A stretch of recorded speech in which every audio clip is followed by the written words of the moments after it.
नमस्कार विद्यार्थी मित्रांनो, पोलीस भरती गाईड ऑफिशियल चॅनलमध्ये आपले हार्दिक स्वागत आहे। विद्यार्थी मित्रांनो, आजच्या व्हिडिओमध्ये आपण बघणार आहोत की पोलीस भरतीचे फिजिकल तर सुरू होणार आहेत। तर आपल्याकडे आलेल्या तारखा आपण या व्हिडिओमध्ये बघणार आहोत की कोणत्या जिल्ह्याचे फिजिकल कधीपासून सुरू होणार आहेत।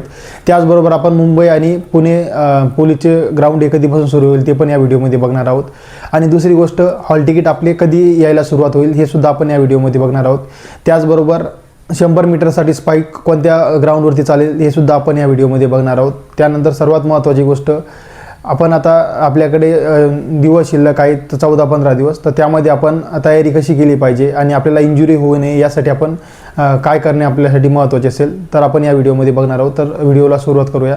तर विद्यार्थी मित्रांनो, आपल्याकडे आलेल्या तारखा त्यामध्ये पुणे लोहमार्ग, मुंबई लोहमार्ग, रायगड पोलीस, चंद्रपूर पोलीस, गडचिरोली, धाराशिव, छत्रपती संभाजीनगर ग्रामीण, ठाणे ग्रामीण, सोलापूर ग्रामीण, सोलापूर शहर, SRPF गट क्रमांक 20 आणि नवी मुंबई या सर्वांचे ग्राउंड हे 20 जानेवारीपासून सुरू होणार आहेत। त्याचबरोबर मीरा भाईंदर पोलीस याचं ग्राउंड हे 28 जानेवारीपासून सुरू होणार आहेत। तर विद्यार्थी मित्रांनो, हे जर झालं आपल्याकडे आलेल्या तारखा, तुम्हाला अजून सांगू इच्छितो विद्यार्थी मित्रांनो, बाकी जेवढेही उर्वरित जिल्ह्यांचे फिजिकल आहे ते सुद्धा 20 जानेवारीपासूनच सुरू होण्याची दाट शक्यता आहे।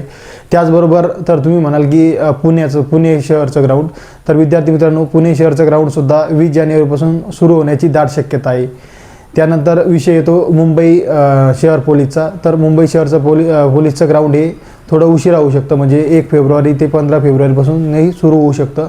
त्यानंतर विद्यार्थी मित्रांनो, विषय येतो हॉल तिकीटचा, तर हॉल तिकीट आपले 1 ते 2 दिवसांमध्ये यायला सुरुवात होतील। त्यानंतर विषय येतो स्पाईकचा, तर प्रत्येक जिल्ह्यामध्ये यावर्षी स्पाईक चालणार आहेत, याची सर्वांनी नोंद घ्यावी।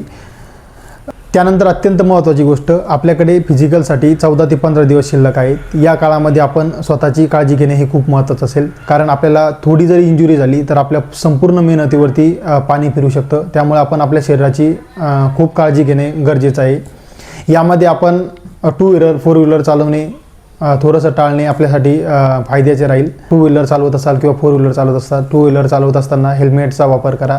त्यानंतर आपण 4 व्हीलर चालवत असाल तर सीट बेल्टचा वापर करा, जेणेकरून आपल्याला कुठलीही इंजुरी वगैरे होणार नाही।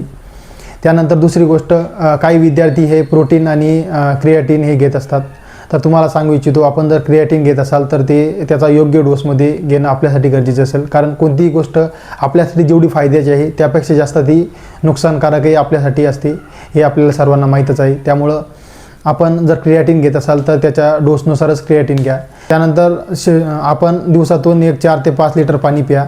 आपण जर शूज वापरून रनिंग करत असाल तर सॉफ्ट सोलचा शूज वापरा, जेणेकरून आपल्याला इंजुरी होणार नाही। तर विद्यार्थी मित्रांनो, आपल्याला सर्वांना ग्राउंडसाठी बेस्ट ऑफ लक। आपल्या चॅनलवरती अशाच नवीन अपडेट येत राहतील, त्यामुळे ज्यांनी चॅनलला सबस्क्राईब केलं त्यांनी चॅनलला सबस्क्राईब करा आणि बेल आयकॉनला क्लिक करायला विसरू नका। भेटूया नवीन व्हिडिओमध्ये, तोपर्यंत जय हिंद, जय महाराष्ट्र।